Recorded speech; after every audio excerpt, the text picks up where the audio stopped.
আমরা যে আপন জন এরকম ভাবে এই যে উনিশটার সর্বশেষ যে দোয়া করছিলেন সেই দোয়ার মধ্যে আপনার জানেন সেই দোয়ার মধ্যে কি বলছি ভাই আল্লাহ তুমি আমার মাফ করো আমার কাছে এনে দাও আমি আমার করে মাফ করো আমি তবা করতেছি হঠাৎ করে বললেন আল্লাহ তুমি ওই লোক মুসলিম মাফ করো আমি যখন ব্যাসে ছিলাম তখন তুমি ব্যাসে দরজার মধ্যে ছিলাম বাবা বললেন না আমার চেয়েও ওর কাছে প্রিয় তার নামে রসুল্লাহ আমাকে তাহলে কি হলো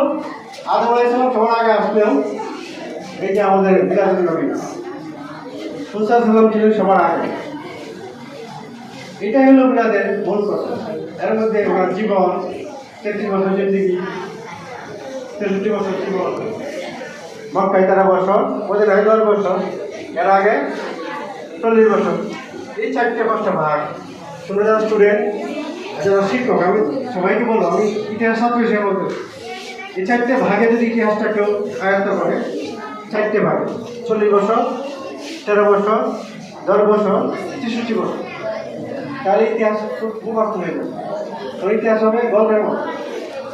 আমি শুনলাম এই মাদ্রাসায় এই কয়েকদিন আগে পরীক্ষা হইল ইতিহাসে ছাত্র ফেল করে দুঃখজনক বিষয় ইতিহাসে ছাত্র ফেল করার সংখ্যা 1% না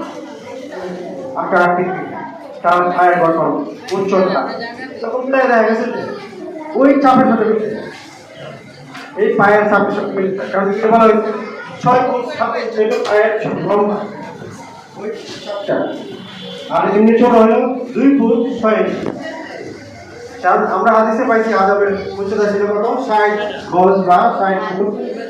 বা 60 হাত তাহলে 60 করে যদি হয় তাহলে আদমের পা ছিল অর্ধেক